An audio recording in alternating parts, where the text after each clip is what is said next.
Welcome, everybody, back to My Hero Analysis Beyond, the MHA Rewatch show. We've been on a little hiatus in between season 3 and season 4, which we are covering tonight. We did a little special movie episode, so thank you if you joined in and watched that.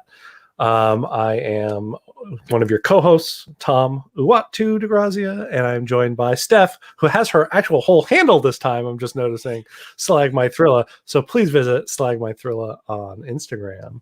Mm-hmm. How you doing tonight, Steph? I'm doing all right. It's been a long couple weeks. Yeah, it has. I mean, it's been a long, I don't know, 12 months. Yeah. Yeah. Been like a whole full year in lockdown now, as of this point, from March to March. And yeah, here we are. Mm-hmm. Thank you, James. I see that you liked the thumbnail. I figured it had to be I was like, what am I going to do? Because I wanted to call the episode, which I'm noticing right now, I didn't even change up at the top. It still says that. It's okay. We're movie special part 2. Yeah, sure. Or I could change it also, I believe, on the fly. So let's do it live. That's a better title. Yeah, it was Sir Nighteye. And so I was like, oh, well, maybe I'll have, a good screenshot of Sir Nighteye, because there's so many good close-ups of him, like, using his power and just looking awesome. But I mean, once Deku attempts to do All Might, it had to be that. And Eva is here. Hello, Eva. I'm so happy to see your screen name and just see a picture of you and say hello. We have, I believe it's actually going to be a fairly brief show for you guys this evening, because we are starting off with a recap episode, which, funny enough, going into the recap episode, I forgot how good this recap episode actually was, because it's like, the recap episodes are usually like, they'll sprinkle in some new stuff, but it's all, this is how we got to this point.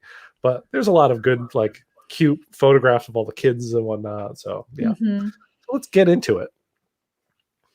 Which I thought you'd be proud of me, because I didn't get every single one of them in the screenshot selection. I am very proud, but also at the same time, I'm kind of like shocked. I'm still reeling, I think. And then I think this is the name of the song. I can never tell, so I just assumed, and it was a perfectly great, because we got a new intro and a new outro. And I forgot, so I have most of the songs from My Hero purchased in my iTunes and whatnot, and like I have a little folder of like weeb music I listen to as I walk my dog around the neighborhood. And this song comes up a lot. And I, for some odd reason, I thought it was like earlier than season 4, but I forgot that it was like the first one of season 4, because it's really good. I don't know if this is the name of it. I'm gonna guess that it's it as well. Yeah, but it's a good song. It's a good intro. And amazing. I caught this right as he was kicking, so I was like, that's perfect. We'll just have him Deku start off this. This whole episode was like a recap of a recap. So it was like you recapped all of All Might stuff going on. They had the news agencies, and then they had the recap of the kids, and then they had some fun in between. So it was like, it was pretty well put together, actually. So I really also appreciated, and it's funny because, like, if you think about it, this is an episode completely put out by Studio Bones. So Studio Bones did the movie. So of course this episode starts with like the recap of the beginning parts of the movie, which is like All Might's early career. And when it started, I'm like, oh wow, they actually, in my mind, I'm like, oh, they made it canon. I'm like, oh wait, but this is also a Studio Bones episode, so it's technically is their canon, right? So but it's cool that it's a part of the actual anime now. Like, we got to see David Shield in this. We got him a little bit in season 3 as well for the preliminary episode before the movie. But I always just kind of like seeing that stuff tied in. I keep wanting Melissa Shield to show up in the series at some point, but I'll be happy enough if they just throw them into these like little, one-off episodes that they do. Yeah, we kind of, I don't even know what you would call him, because I don't think he's in I don't remember him. He's just made for this episode, right? Yeah. This character. We don't see him again. I mean, who knows? Maybe he'll pop up at the recap for season 5. You know? Coolest quirk, I have to say. Cool is an interesting word to describe it. Sure. for a reporter, how about handy? Let's put it that way. It's certainly handy. The weirdest thing about his quirk, which he has like camera lenses coming out of everywhere, is that every camera lens is completely different. Oh yeah, and yes, he prints photos out of his like chest, which is so bizarre. And the creepiest thing that he says is when he takes that selfie of him and Midoriya at the end of this episode, he's like, "I will keep this one within me forever." I'm like, dude, creepy. Like, tone it down just a little bit. You just grabbed a small boy and took photos of him and told him you're going to keep it within yourself. Okay. But yeah, it's handsy. Handy. Okay, wait, we got handy and handsy. A little bit of both. Yeah. Agreed. Thought the dude was a bad guy. He was trying. Aizawa said he didn't have a bad aura. Vibe. Yeah. But like there was definitely, he had an ulterior motive for his whole thing. But we actually don't learn that his ulterior motive is actually, nice until the end of the episode. Like, that whole journey he kind of goes on. You think that he's going to try to expose, the secret of One for All and all that stuff, but it's really just a peace of mind for himself that then he could, reassure his readers as he gives a story about All Might eating meat buns. Which was perfect. So we get the new little chapter screens too, which are very cool. So these are new, aren't they? Yeah, we get some good like slice of life dorm moments for this. Poor Mineta, just like going off. I love that Aizawa now doesn't even hold back. He's just like, "You're done." What did I forgot exactly? Oh, that's right, because he's hoping it's going to be a female reporter. And then he's going to sneak in there and do something bad. Do something Mineta-ish. There's in the third episode, I think it is, or maybe it's the second episode, there is a scene where it's Mineta and they frame it in a way where he's just staring at something. And I'm like, oh my God, what a terrible framing. I do like that poor Ida here is like, the guy's like, calm down. And he doesn't realize that that's just the way he is. He's just going to be intense the entire time. And you kind of get a good, I don't know how big was the break you think between season 3 and season 4? Was it long? Do you remember? Like, in terms of like our time, like how, I think it was actually, I think it was like 1.5 years. Because like they reintroduced each character like really well, but I thought it was like really thorough, but I realized I'm watching it within like a couple weeks, so it doesn't seem as it's that necessary. It's also, I think the point of recap episodes are, let's say it's coming out and you just happen to tune in, you've never seen anything beforehand. It's like, who are these people? All right, you could kind of get a little taste of the story thus far, but you get to meet all the players. And this specific anime has a lot of characters to follow, right? Yeah. And not everybody is like delved into, but we touch base on a lot of these characters, and they didn't even go into 1B or any of the pros or anything like that. So you have, what is it, 20 students, something like that. Something like that, yeah. I always forget how many there are until they like run them out like in order. Yep. And there's just and they took some like, because he's taking photos of them in their dorm life, and that was the premise for this. So there's some really cute ones that are just them kind of hanging out and doing their thing. There are some great ones, and I love he's like wants to be the star of the show the whole time. I didn't get it though, but the one where Bakugo realizes he's getting his picture taken and gets angry. I thought you would have that for sure. I liked this, like he's up on top of a roof, like just lighting fire off. Yeah, what roof is he on that he's just like blasting ice and fire off of, like the whole thing? This is actually perfect, James. Every comic book is always for comic book, and that's exactly it. And I think like that's what going to comics for a second. I feel like if you ever read any, I know you have, Steph, Chris Claremont X-Men. It's like any story time like that, Chris Claremont's starting a new issue. He feels the need to tell you every hero's powers at the start of every issue to the point where, if you've been reading it for 10 years or something like that, or even a year, you're like, okay, I get it. Rogue, if she touches somebody, she takes their power, but she doesn't have to say it every time she's talking about something. But and it's kind of nice that anime does this. However, like, I'm already trying to temper my expectations for the end of this month when season 5 comes back, to be like, It's not going to start with the beginning of the story. Guaranteed, it's going to start with another recap episode. Yeah. But after seeing this episode, it kind of made me excited because I'm like, well, I kind of want to see what they do for the wrapper of that. Mm-hmm. Be kind of cool. I don't think there was like much go. This is the reporter basically trying to deduce who the next successor is to All Might, and he believes it's one of these 6, which is a pretty obvious like idea for it because they were the top for the tournament or whatever that was going on back in the day. Yeah, and so his like when he went through each of them and why they wouldn't be was ridiculously awesome too.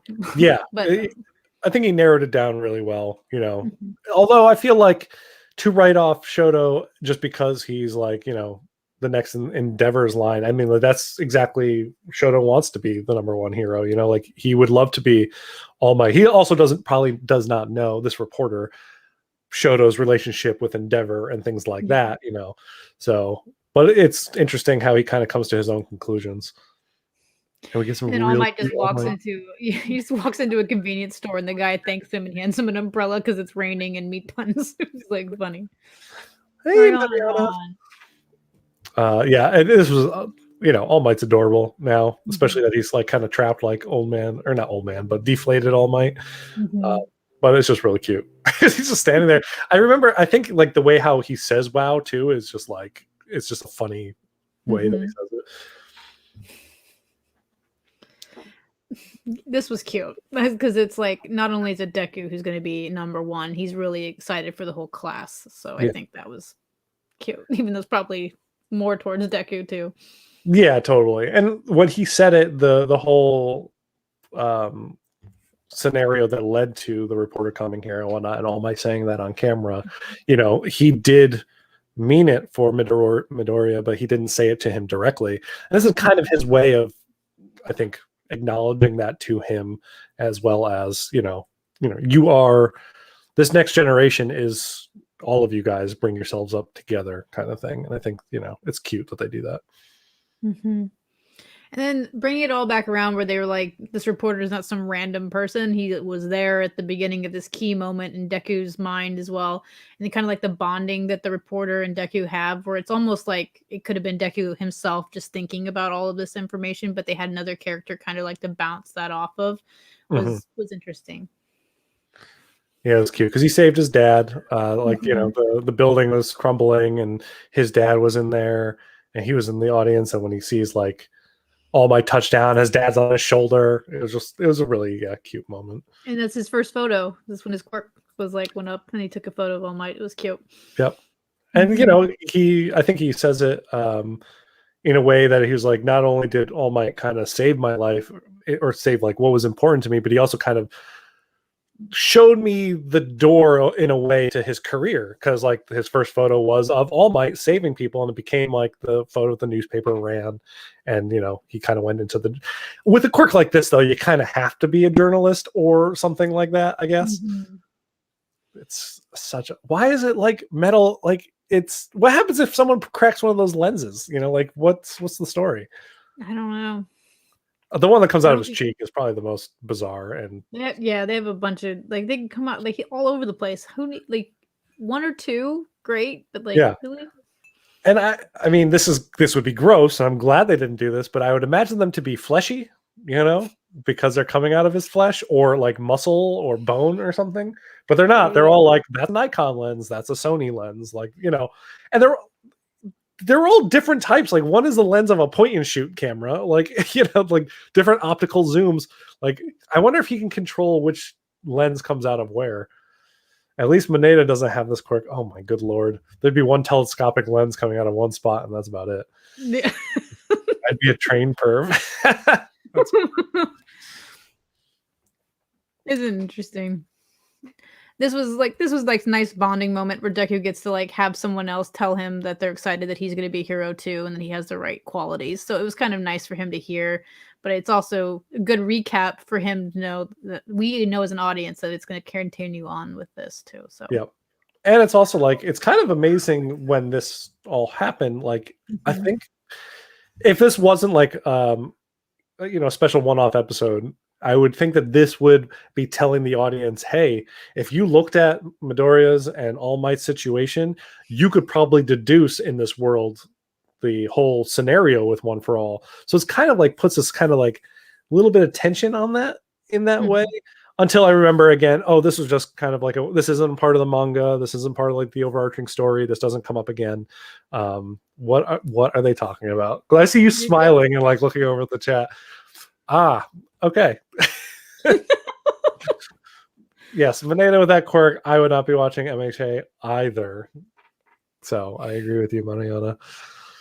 But yeah, so it kind of like exposes a little bit of the transparency that maybe Midoriya needs to keep some stuff a little bit more secretive about the One for All stuff. But again, or, if All Might needs to not talk to him like he's his successor every 5 minutes when they're by themselves right in front of the school. Let's just say it that way. I know. Well, I think at this point, maybe All Might's also not used to the fact that people know who he is when he's deflated. So I think he kind of had that, like, he had a couple years of, anonymity where he could like go around town looking all deflated and no one even look at him twice. No. But now everybody knows. And so, he's getting shoved meat buns in his face. Yeah, it's good. And this was a scare.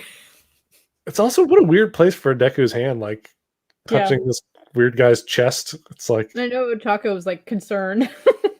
Yep. Yeah, she's looking on. So that's the start of the next episode. The next one. Yep.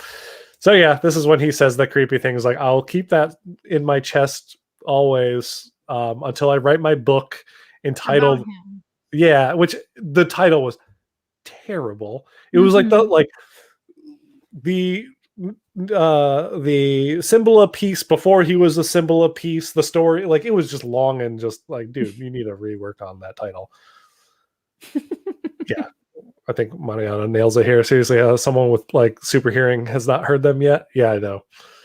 But also, I think maybe to All Might and Deku's defense, I don't think people in this world realize that there is a quirk to transfer quirks, and that All Might would be that one to have that quirk kind of thing. Like that. That's what One for All actually is. I think people like to see the quirks in this world at face value, and at that point All Might was just a super power quirk, really. I mean, they all are pretty suspicious. It was a light novel title so long. And I like he asked like Deku, he's like, what did you think of the title? And Deku's like, I'll try to make it like true or something like that. Yeah. What is this about? Okay. So, favorite moment of the recap episode. I didn't get a photo of it, but it was Bakugo like getting angry, like just like coming out, but also the whole time when he's taking photos of the kids in their own element, like they're all pretty cute about everything. So that I think, like, if I had to choose like a scenario that was going on, it would definitely be that, like the fact that we got a little slice of life, just kind of shots of the kids in their element. We got a shot of them in class, a shot of them like eating, like various things, and it was super cute.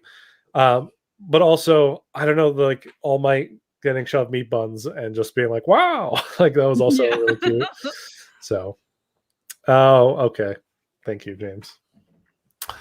All right. Hey, why don't we jump right into the next one? We'll kind of keep it going.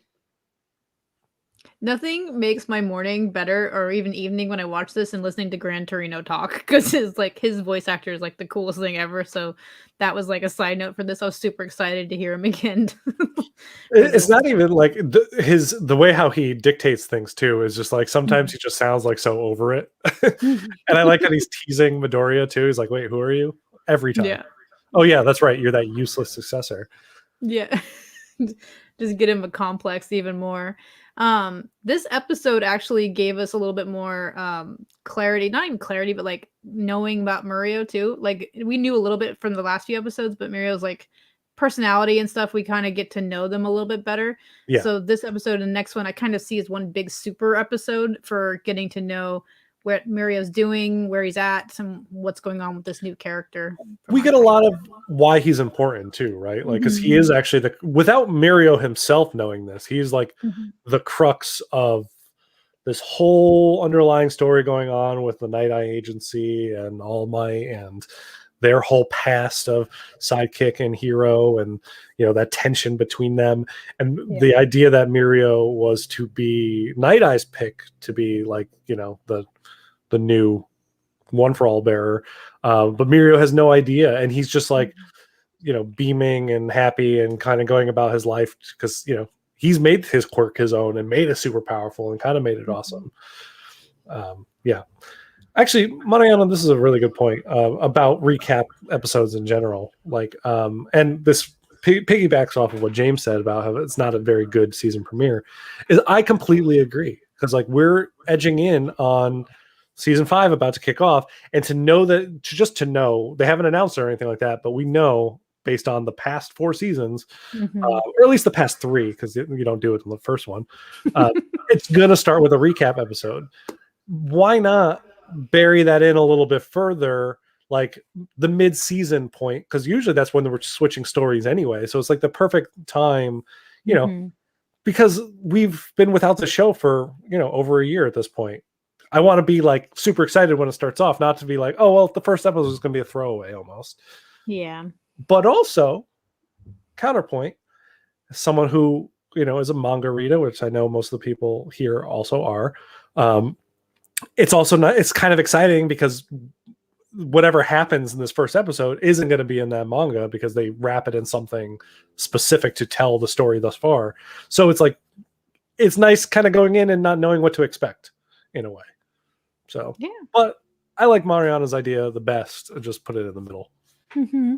Well, then you like it. It'll be something fresh, refreshing in the middle of something. Kind of like the jujitsu endings, where they're kind of like they just happen and it's lighthearted and it's something extra. It's like what it is. So. I mean, Jujutsu Kaisen is a perfect anime of perfectness. So yes, I love every episode. It doesn't matter how deep or dark an episode is; it's always going to end with something slapstick and ridiculous, and it's great. So this episode started dark, and then it went back into. I forgot about this part, and Mariana, I sent her like a screenshot later of the whole death scene in this one, and she's like, I can't remember where this is like from, but I'm like, it's like a huge moment, and it still caught me off guard, because it's so out there. I remember that this happens, but I actually, even though we're doing this rewatch and we finished season 3, not like a month ago or something like that, I thought that happened at the end of season 3. So like when Twice was bringing him to the warehouse, I'm like, oh, this is happening now. Okay, wow. Because I remember watching Big Sis explode, become a rain of blood and things. It's just, I forget like the minutia of that moment, and it's always kind of interesting to kind of relive those things. I think that at this point too, this is when Overhaul and Tamura are kind of talking and seeing the differences in their villain style. Whereas Tamura is kind of chaotic still and doesn't really have too much of a universal villainy idea to it. Overhaul's looking to become the new One for All, not One for All. Oh, All for One. I always get them backwards in the whole thing. And so it was neat to like rewatch this and kind of get an idea for watching Tamura still kind of ponder everything in his head and be like, you're not here to join me. You're here to basically fight me. So it was kind of interesting. He wants him to become underlings, really. Overhaul wants him to like work. And I mean, I will say though, we'll get into Overhaul more this season. He is absolutely right in everything that he says. He's like, he had Tamura had some big player villains, right? Like, and they were kind of just used as throwaway guys, like, but I don't see anyone really controlling Muscular either. Like, Muscular kind of was doing what happened to him would have happened to him no matter what, because that's just kind of the way how he is. However, perhaps, to Overhaul's point, under the proper leadership, he would have learned to kind of rein it in just a little bit to kind of prolong his ability to do what he wants to do without getting arrested and yada, yada, yada, yada. But Overhaul's whole point was the fact that he's kind of, Tamura's kind of going about this all without a plan. And I feel like this season is Tamura recognizing, hey, I haven't had he's kind of an anachronistic character, but we'll start to kind of see the seeds of a plan and how that plan kind of comes to fruition. And I feel like that's only spawned on because of what Overhaul says to him and what happens in the beginning of this episode. Yeah, it's just interesting because even after Mags is basically blown up, like the rest of them are ready to like take him out. Yep. And Tamura's like, no, we're gonna wait, because he's even realizing there's something more happening. There's a better way to get back at him than just having an all-out brawl right there. I think Tamura was wise to know that if they fought, there might have been a chance that they'd win, but also he can ensure his chances of success if he is a little bit more thoughtful about it and how he goes about taking down Overhaul. And spoiler alert, this is a recap show, but it kind of works out for him.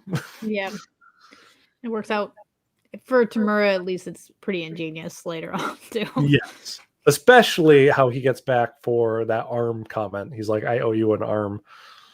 And I just thought of this too. It's almost like him telling Overhaul later that these are not throwaway people to me, at least these people that he hurt during this time. Oh, yeah. I mean, yep. He killed Big Sis, as we're seeing right here. Yeah. This is terrible. And then also, I don't know if we have a screen of it, but we'll see Mr. Compress lose an arm. This is like the bumps, as just because he gets like hives, doesn't he? He thinks that everything's dirty. Overhaul himself. And we do have someone somewhere shooting little darts at the players on the field from Overhaul's side to essentially remove their powers. And at this point, we haven't gone into it yet, or like where that's coming from and how that's happening and all that stuff. This is meet cute. This is not a meet cute. Get out of here, James.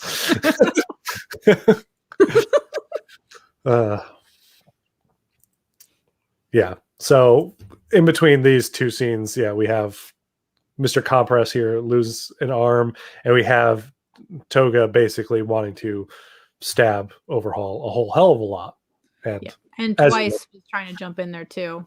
They were ready to like both, which is later on in the show that they both get to have their chance to get in there and do their thing, and I think that's telling too.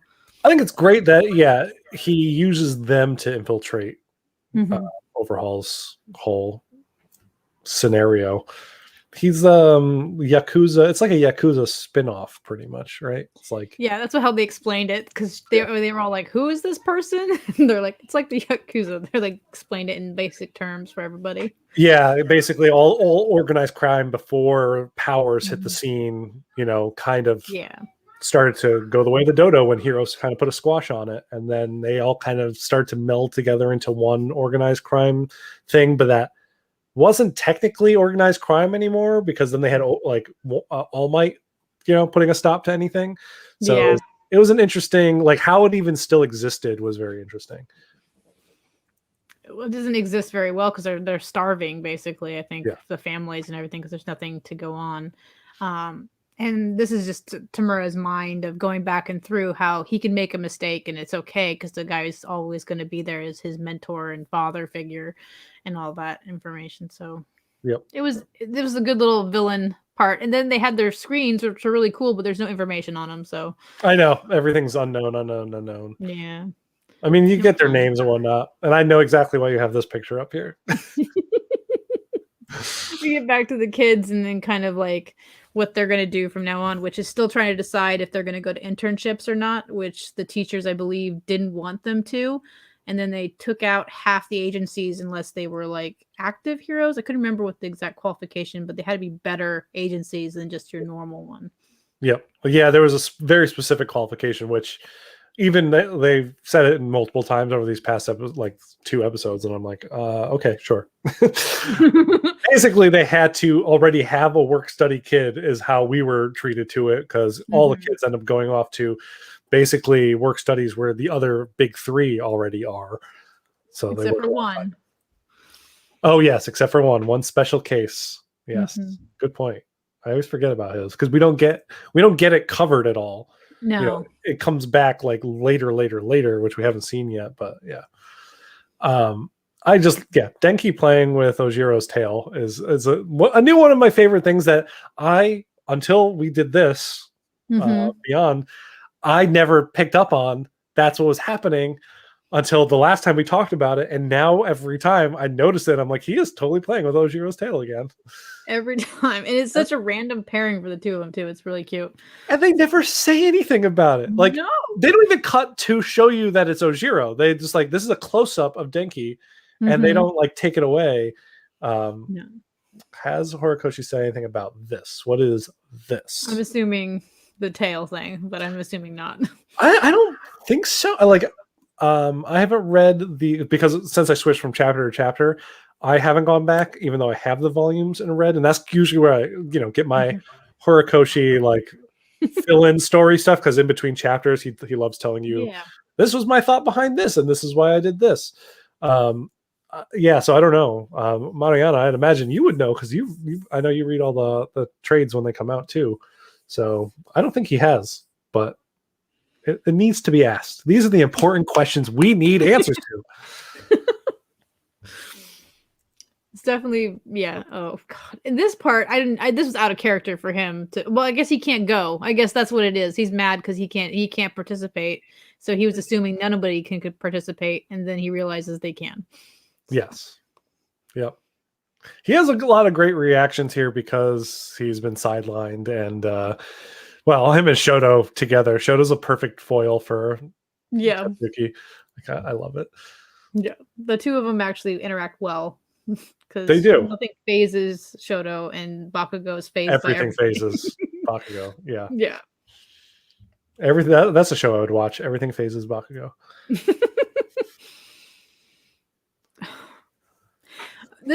This interaction now, All Might's a grown adult, and all this happened. He just lost all his powers. He's basically in this world now. He has somebody he has to train, and is one of his greatest resources, and wants to be a help. And he's still like, nope.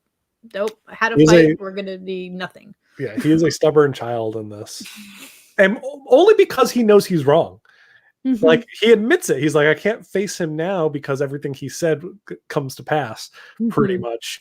So he's like, I can't face him. But I love this whole thing where he's like, there's 3 reasons. And then you have all the other teachers chiming in the background. It's adorable because, they all give you their feedback. And then I feel like it's, what's the guy who makes clones of himself? I always forget his name because we don't, ectoplasm or something. Yeah.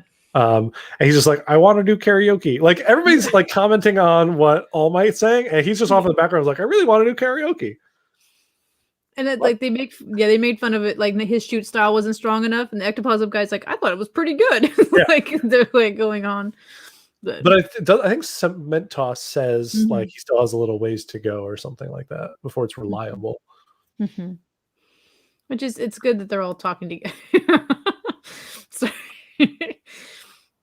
I loved it because like it's a joke in English. Like, yeah. So it was even better, and it worked for me. I was like, that's ridiculous. Plus also. Yeah, with like the Running Man sign, like he's like on the street signs. I always think of the cactus that's doing that. Oh yes, from Final Fantasy. Yeah.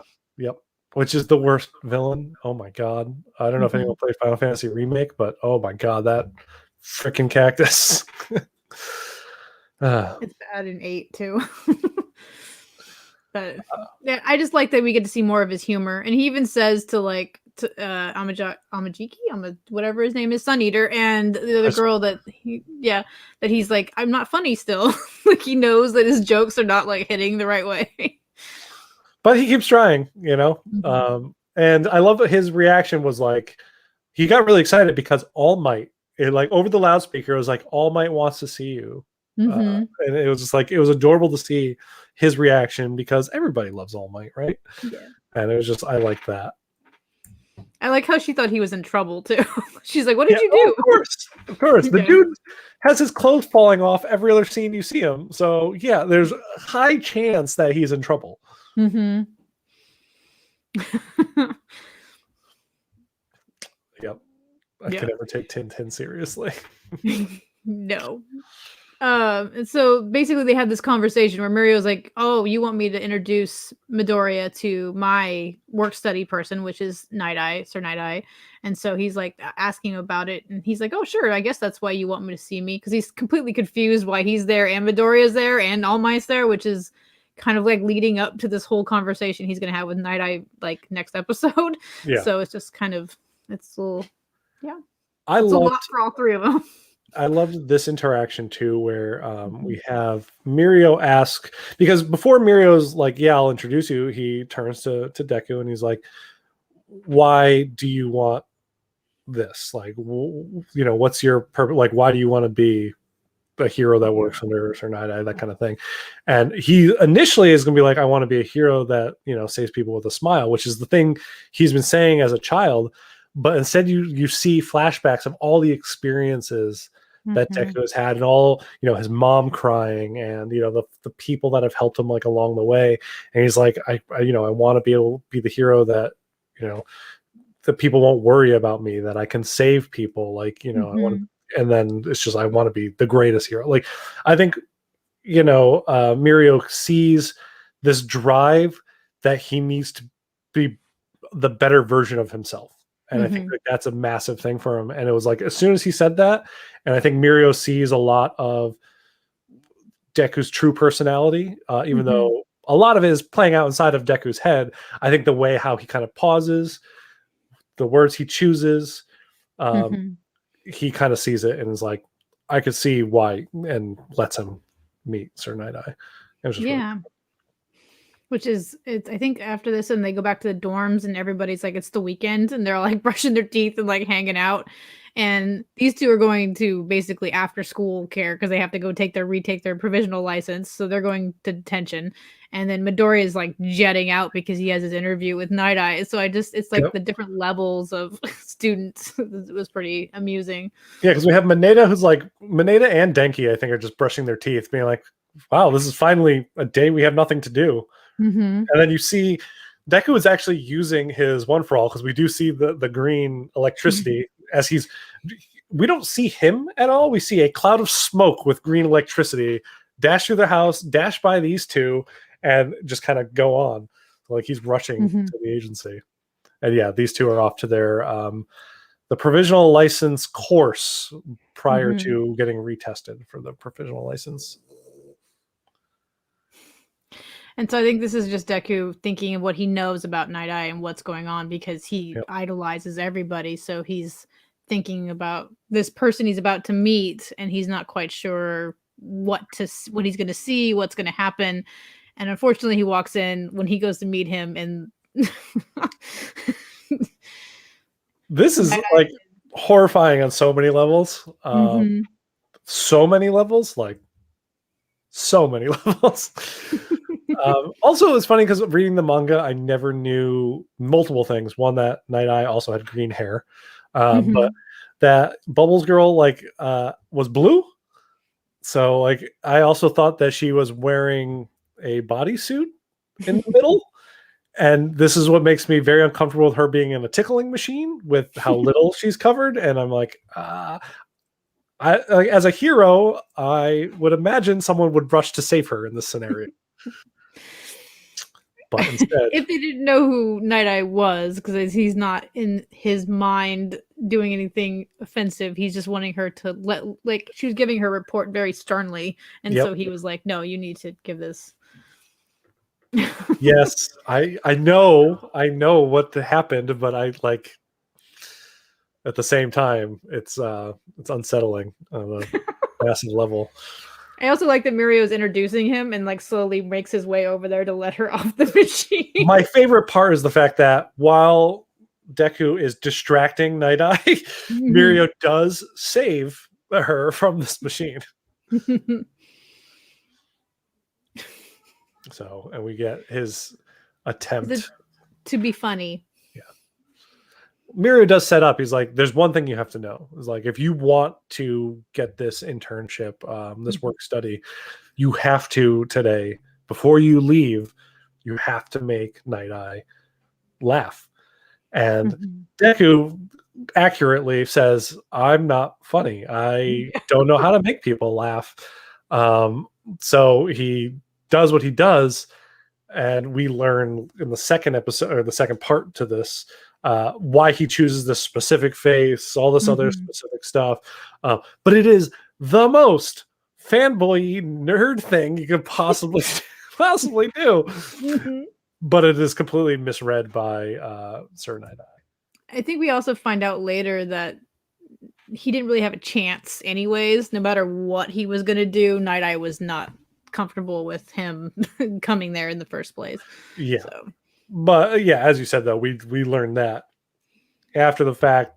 Poor Deku doesn't know this. Mirio definitely doesn't know this. Mirio sees this and he's like, he failed. Like instantly, he failed. He failed. He notices he failed when Sir Nighteye is like, are you trying to offend me? Like, you think this looks like All Might? And like, then Mirio's like, that's not funny. Like, even in his mind, he was like, oh, okay. Mirio, I think, was on the verge of just cracking up the whole time, right? Yeah. But I feel like Mirio's on the verge of cracking up the whole time, all the time. He finds everything funny. Yeah. That's what works. All right. So, in our second episode of this evening, do you have a favorite moment? I liked when Present Mike was behind All Might and he was just like telling him that his feelings were involved instead of like actually being a mentor. That was pretty funny. Yeah, he is like personal. I think he says like personal feelings. Then he goes personal feelings. Yeah. This is really funny.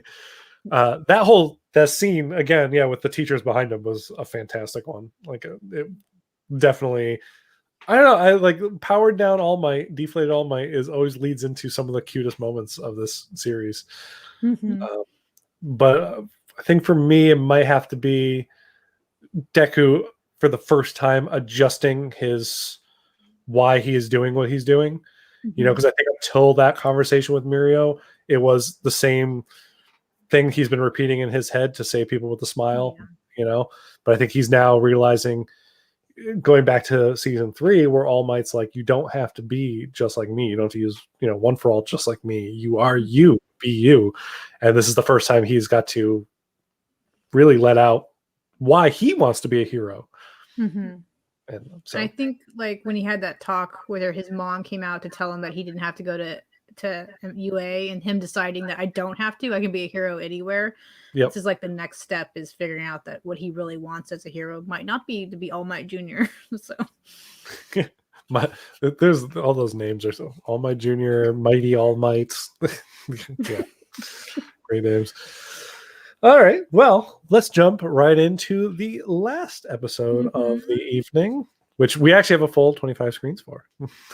Yes, which I believe I had no idea this is Nighteye explaining the contracts and everything, like what's going on, and I think he was maybe not. This episode starts off where we get instead of a recap of the 80% of the world's heroes, this and that. Instead, it is, this is what work studies are in this world. And so we get like a recap now of what work studies are instead of just a recap of my hero. So I think that's what this is from. I think it's like telling you the fact that, all right, kids are off meeting with pro heroes to be work studies. Some of these pro heroes or work studies that lead into internships, or they lead into sidekicks, or they lead into partnerships, and therefore. So I think that's what this is. Yeah. And then we go straight back into the face that is there. Yep. Does he say I am here, or is Deku here? I don't remember what he says. I think he says his name. I'm Izuku Midoriya. Yeah, and then he just said, I am. That's what it said because it says I am first. And then Night-Eye's scowl was pretty. The next screen, I think, is just him like, what is wrong with you?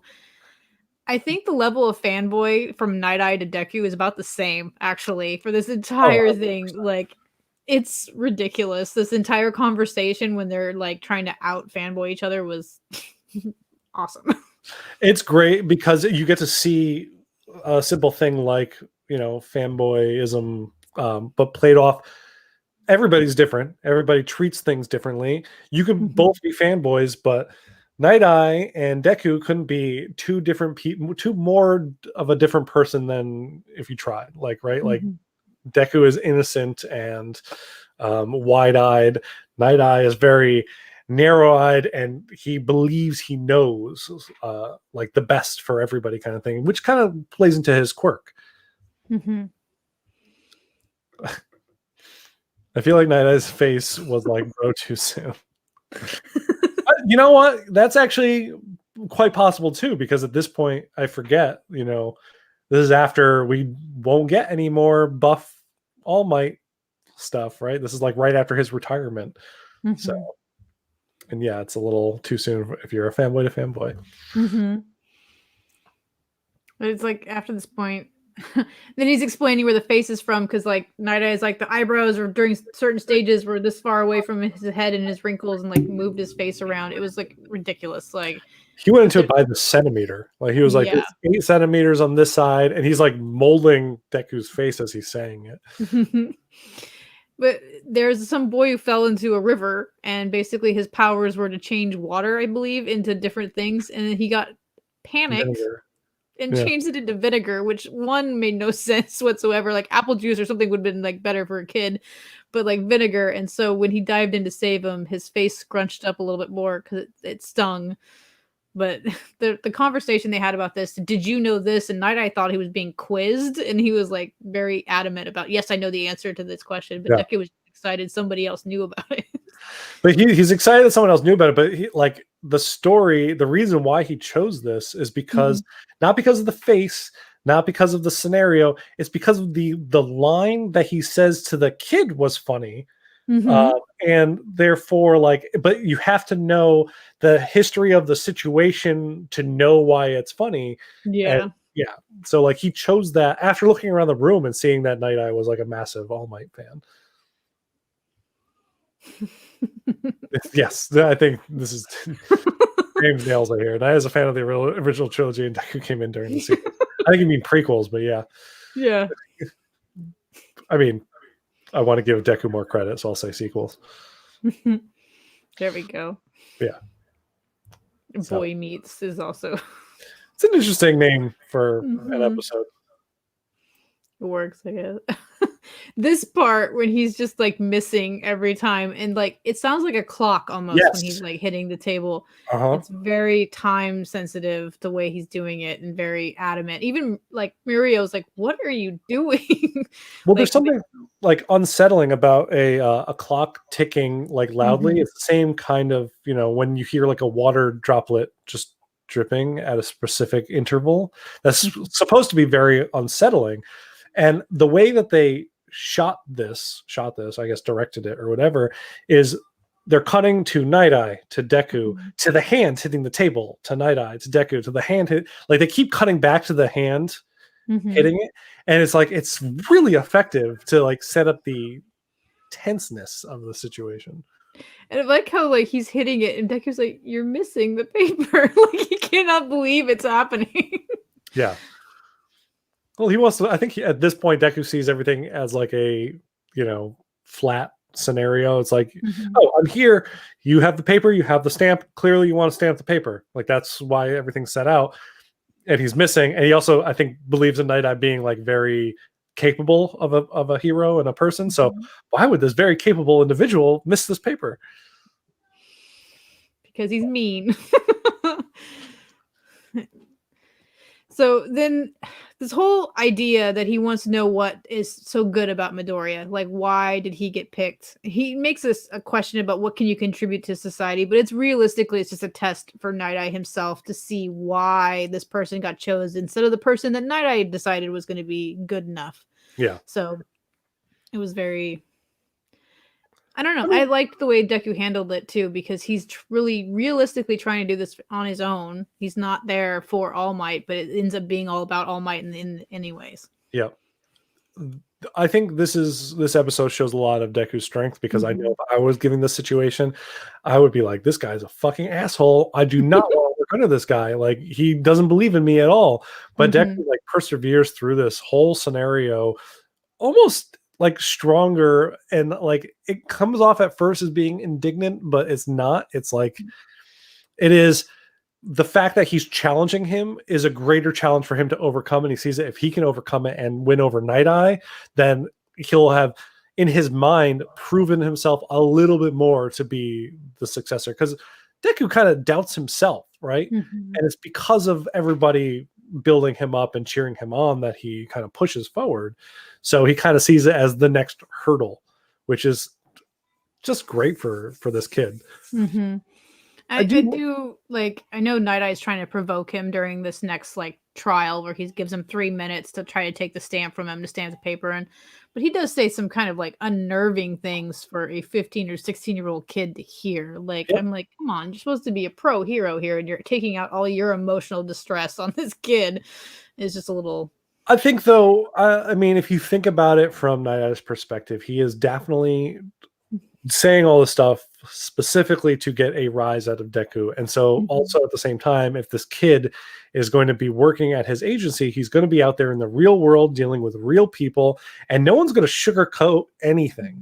So why wouldn't he be the like nastiest person he could possibly be to get that kind of, I don't know, result that he's looking for? Which Deku does give him, and I think that's like one of the best parts about this whole thing. Yeah, but even Gran Torino was mean to a certain point. Like I think Nighteye almost takes it to like, he takes it to a personal level almost. Gran Torino was mean, but like in a funny way, and I think like, you know, that who are you? Oh, that's right, you're useless kind of thing. But like he says it like almost endearingly, you know, like Deku looks up to Gran Torino, but you know, Nighteye is a lot stiffer of a individual. He's still one of the cooler characters in this season too that they introduced. I was very excited to see that All Might's sidekick wasn't like some mini All Might Jr., so it was a very good contrast. I think if you have a power like All Might, I think it's important to go out there and find a David Shield or a Nighteye or someone who contributes something wildly different, because you're All Might. You have everything a hero could possibly want and or need. There doesn't need to be two of those. So what are you missing? Oh, you're missing a tech genius, someone who could like hack the computer software or something. Oh, you're missing someone who can like see 10 steps ahead of any situation. Gran Torino is just grumpy Mr. Wilson. I like that. Or I also find Grab Torino very funny. So right now we're learning a little bit about Night-Eye's powers, which is foresight. And basically, if his powers are very, sometimes specific. I feel like people got the short end of the stick. And I do kind of feel like Night-Eye got it a little bit, because it's like he needs to touch them, lock eyes with them, and he can see like their future for like an hour, and it only lasts for like an hour, and he can't use it again for the rest of the day. Like, there's all of these stipulations that make it like, okay, it's a great power if you could use it more than once, but you can't. I think that since he knows all this too, the way he utilizes it in battle and everything is the same thing with like Eraserhead. Like when I first watched him fight, I'm like, oh, you're actually doing other things, because your power, he has to keep his eyes open for so long. It's kind of neat. Yeah. So how they overcome all that. Yeah, his rubber stamps, actually, I think they are the same rubber stamps that he stamps with. Like the thing that he uses he uses them really well. We'll see that eventually. They just have his splash screen for He just looks like he's like a bad businessman. Eva says, sounds like God nerfed him a few times for game balancing. It totally does. I feel like, and knowing Horikoshi is a giant video game nerd, and like up until this season, we've kind of seen that kind of play out in the series a whole bunch. I do feel like he thinks about game balance almost too much, and I feel like maybe Nighteye was like OP for a lot of it, a little too overpowered for everybody else on the playing field. So he's like, I gotta give him some ridiculous nerfs, bring him down to speed. If he needed more than 2 sentences of President Mike explaining his powers, then we know something's going on there. Yep, exactly. So, he challenges him to take the thing. So Deku's trying to move around, and he slowly realizes that he can't hit him or grab him because he knows where he's going to be and all that. And so he starts bouncing around like Gran Torino because that's what his new thing is. He knows that might work. And I think, doesn't Nighteye even like remark on it that he's sloppy? He's like a sloppy Gran Torino. Yeah. He called it, like, he doesn't say budget Gran Torino, or maybe he does. He says something blank adjective to mean less than Gran Torino. And because it's kind of, Deku is a kid. He just learned how to do this stuff 2 months ago or something like that at this point. So he's not going to be on Gran Torino's level, but as we'll learn, he uses it in a really good way to avoid specific things. And like he takes his time, which he doesn't have time. He had 3 minutes, which is not very much time whatsoever to actually come up with a plan.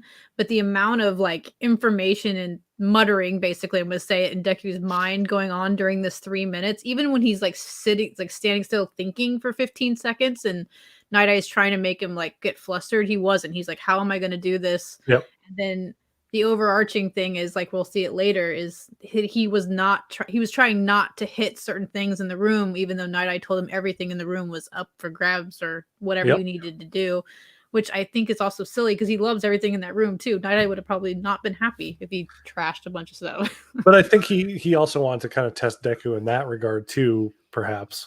Even though he was absolutely shocked by the end of it.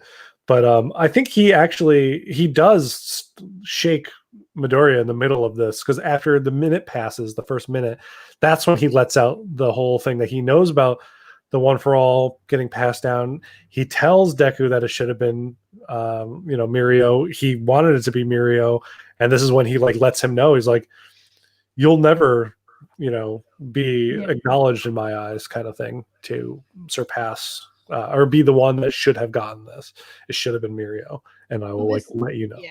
And this part made me kind of sad because he's more worried that All Might didn't tell him that he wasn't his first choice, not knowing that All Might had made this choice before he found out there was somebody better, I believe. Not better, but someone different. Yep. And so, but that doesn't matter to Deku because he knows that All Might chose him, and he wants to make it up to him for how great of a chance he gave him to be a hero in his dreams and everything like that. So you go back to this classic screen of everything in his mind of what All Might means in that relationship. So, and like, I think this is exactly while Nighteye is admonishing him for not being good enough, or I don't see what All Might sees in you.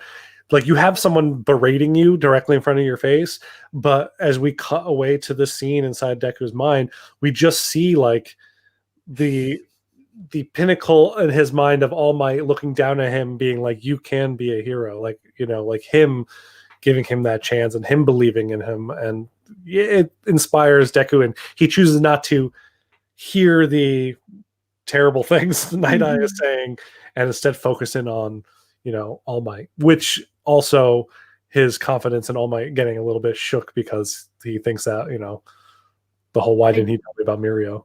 Yeah, and I did think during this point, I'm like, maybe all the Bakugo yelling at him and berating him for his whole life was actually good practice for other people later on, so he could just ignore it. I mean, some of that could be said that you're just a giant Bakugo fan and you want to see what his terribleness being positive, but I also agree with you. Yeah. I also love Sir being a Mirio stan. Yeah, he 100% is. Because even as they're walking down the hallway, I think Bubbles, is her name Bubbles Girl? I think it's Bubbles Girl, right? It's Bubble Girl, yeah, something like she like looks over and is like, did you have to take a test? And he's like, no, he asked for me specifically. And she's like, he really likes you a lot. And like, you could tell that she obviously had to go through something, because like, she was like, man, obviously. And he's like, yeah. And he's like walking around like so cheerful about it. But by the end of the season, everybody's a Mirio stan by that point. Yeah, because at this point, when I was reading it, I was like, oh no, like they are going to try build up this kid to be, they should have given him the power. Oh no, are we going to see Deku lose it and give it to him? Even though the show and the property starts off with older Deku saying, this is the story how I became the greatest hero. I think a lot of us talk about this all the time, how him being the greatest hero could be also knowing when to give up the greatest power, right? But yeah, I wanted to not like Mirio, but I ended up absolutely loving Mirio. I became a Mirio stan as well. Eva is as well, she says. He likes ramen and comedy, but everybody should. I'm going to order ramen right after this episode, as a matter of fact. So this is our Gran Torino moment. I was trying to catch it as he would move around more, but I would only get like one swipe, so I was like, nah, it'll work. Yeah, I mean, honestly, we're just kind of talking through it now anyway. We don't need it. But there was one scene that was very interesting where there was like a black and white scene of Deku like jumping, and to kind of show that we're like, it's still happening, they had the lines of jumping going around behind him. And I was like, what a weird way to kind of convey it. It works, but it was also very bizarre. He like throws a bunch of books, I think, in the air too, to try to do like one last hurrah, like I'm gonna try this, because he thinks that Nighteye has to always be looking at him. And I think that's like the Eraserhead kind of mentality in it, where he's like, you have to see me to use this power. And he was gravely mistaken in that part. Yeah. He was like, no. But like he did have a plan where he was like, okay, so I'll make this mad dash for it. And then he had a plan that wasn't the end of it, but you know, he saw where he was going, and he kind of tries to dodge it at the last second. And sorry, but the blood smear. Anyways, that was so funny. And then he's upset about it because he almost hit the poster that he was like super excited that no one else would have. And he's like, I almost hit the poster. Just like super sad. The one that he remarked that he wants for his own room. Which I think if Nighteye saw his room, they probably would like bond even more. Possibly. No, I think he would chastise him. Like, oh, you have these, you have your Nendoroid All Might out of the box. Because like it cuts to, he has the same Nendoroid. It's totally a Nendoroid. He has the Nendoroid, but it's in his package. It's in like the pristine packaging in his office. And so like you could tell that they are both fanboys, but they are both very different fanboys. It's very funny. And this is when Nighteye kind of gets a good idea of Deku and how he works. And the same thing with like Gran Torino, realizing that the boy is actually thinking the entire time. He's not just moving around like crazy style. And it's kind of nice to see both of them be like, oh, okay, I can work with this. They see a little bit, I think, at this point. Well, maybe not Nighteye because he specifically says he doesn't, but at least Gran Torino, I think, at that point kind of sees why All Might saw a little bit of something in him. Like, you know, like, oh yeah, his feet moves before he even could think about it, but also the boy thinks a lot about things. So it was this way they enter the room because it's been 3 minutes too, and then he takes him, and Mario's super excited, and then we kind of end the episode with them starting their internship or work study. And you know, like he does say in front of Mirio and them, he's like, yeah, I'll show you basically through your work here why you were not the right choice. Man, he's so harsh. And the whole time I'm thinking how I would react in this situation. I'm too much of a hothead that I would have a problem with Sir Nighteye instantly. You'd be Bakugo about it. I think I would, unfortunately, yes, be a little bit more Bakugo about it. So I also, I had way more respect for Deku after putting up with his crap, essentially. But I think that the work study, like the group, like later on in this like season, or some of my favorite like tag team moments, like Murio and Midoriya's relationship, and like I mean, there's obviously a better choice coming up that I'm going to be super excited about. But I liked the Nighteye little group too. That episode that I know you were referring to is also one of my favorites. I remember when I first read it in the manga, I know where I was. I was at a restaurant, and I was like sitting in the corner reading by myself, and it was like, this is one of the coolest chapters of a character that hasn't gotten the spotlight until this season, and then this season, after the season and beyond, like he becomes like a major player in a specific way. Because at this point, there's the big three boys of 1A, and it is Deku, Shoto, and Bakugo. But hey, get ready. There's might be another one, and others. There's cool stuff coming up. I didn't get him when he's slowly getting flustered, because I think the distance between us is widened again. Shoto says it like 3 times, like every time someone comes and goes there. But we find out there's 3 more work studies that are going to be occurring with some of the students. Yep. The girls, Ochako and Froppy, are going to go off with, what is her name? The blue-haired one. Najiri? Najiri. And then Sun Eater, because I can't pronounce his real name. Is that Hado Najiri? Is that it? It must be. I think she's a hard one for me to remember. I can see it. I just don't like saying it out loud. I'm like, yeah. But then Sun Eater requested Kirishima for his work study group, and then we learn about Tokiyami's going to somebody named Hawks, his new group. Who is the number 3? We learned that he is the number 3 pro hero. So like one step below Endeavor. Yep. And these 2 are angry about it, but not angry about it. I just Shoto's not angry about it at all. He's just like, the distance between us is widened again, and then Bakugo just yells "shut up" every time. Like, because I think you said it, like we cut to them doing this 3 times, so every time like a new work study is revealed, that we get this exact same, the distance between it has widened again, it's widened again, it's widened again. I would have got mad too. Like, God, okay, we get it. Calm down. I probably would. I would not have gotten mad the first time. I would be like, yeah, dude. I heard you the first 2 times. I know. And this is just kind of this, and he accepts the work study too, because he's very excited about it in his own Tokiyami way. Because I've never seen him like be excited about anything, but he's very respectful of it. Yeah. So there, Amajiki. Oh, Amajiki. Okay. That's Sun Eater. Yeah, I just never know how to say it correctly. I just call him Sun Eater because Sun Eater is a lot easier for me to say. It's a cool ass name too. Yeah. This is when they're explaining about what they did at their last work study. He's like, "Oh, it's just going to be odd jobs or whatever." They're like, no, that's only what you did. And then he was like freaking out about his. Because his work study with Mount Lady did not go the way how he envisioned it going.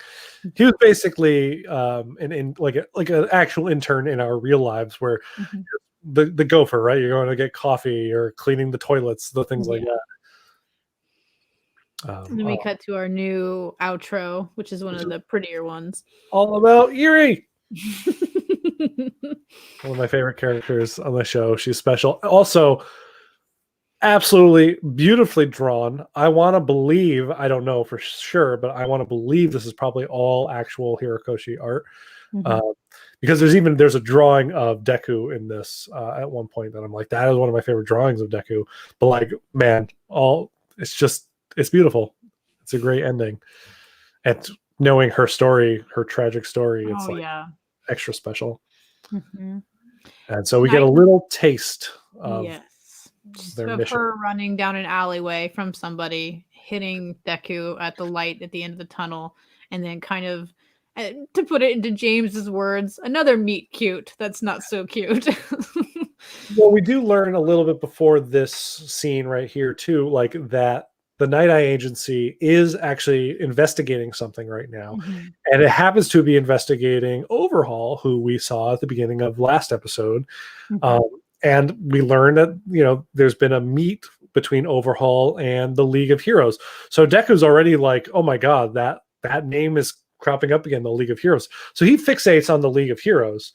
But instantly, the meet cute, in a way, is with overhaul, the person who he saw a picture of, and terrifying with this plague And a man. little girl who's scared of everything right now, and Deku's instinct. She's the cute in the meet cute. Yeah. I don't like later on we'll get into this a little bit more too, but I almost think Tamura's past and Aries' past are kind of similar, and it's funny how two separate characters can grow differently in the same kind of environment. So it's true. And that concludes our third and final episode of the evening. So what would be your favorite moment from Boy Meets? I like getting to know newer characters. So the whole Nighteye thing, even though he's being so harsh, like rewatching this after watching this entire season and knowing Nighteye better now, it kind of gives you, it's like a nostalgic thing. So I kind of liked the stamping in the clock motion. That pretty much was the best way to introduce that character. I think that might have been the best, like, cinematography. I don't know, is it considered cinematography if it's animation? But I think that's like the best, like, kind of directing of this episode. Is that, like, when that happened, that stood out to me in such a way. I'm like, this strikes me in a way that's something that like Hitchcock would do to kind of make you, the viewer, feel unsettled or feel the tenseness of the situation. I really like that.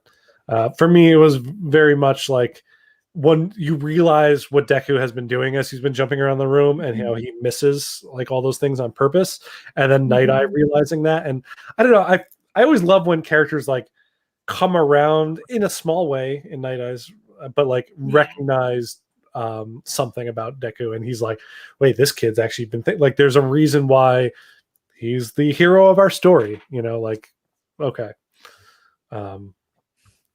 Let's see what was said here. Oh, Steph, you're right. I didn't think about her and Tamura. They do have similar backstories. They do. Like Eerie could have grown up to be a villain if not for them. And I think that's totally the case. But she met these two heroes very early on, and they did something about it. Where Tamura meets All For One very early on, and he did what he wanted to do about it. Yeah. Which is make a new him. Yes. So, and any of you guys in the chat have a favorite moment from this episode or any of the episodes from this evening? Let us know. But I'm very excited because, like, I think I love season 4 as a whole is, I think, such a very strong season because it's very much two specific stories split in half, and we're gonna get this whole overhaul Eerie story arc, and then we'll get, I really love the villain in the second half as well, and then that whole scenario kind of going on, and it's great. I feel like this first half is just kind of gonna rush through because I haven't rewatched season 4 since it ended. Like, when season 4 ended, that's when we talked about doing this show. So, like, I'm kind of excited that I kind of get to watch it again.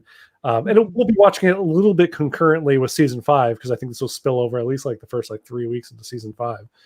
So, but Mariana's favorite part of these episodes is next week.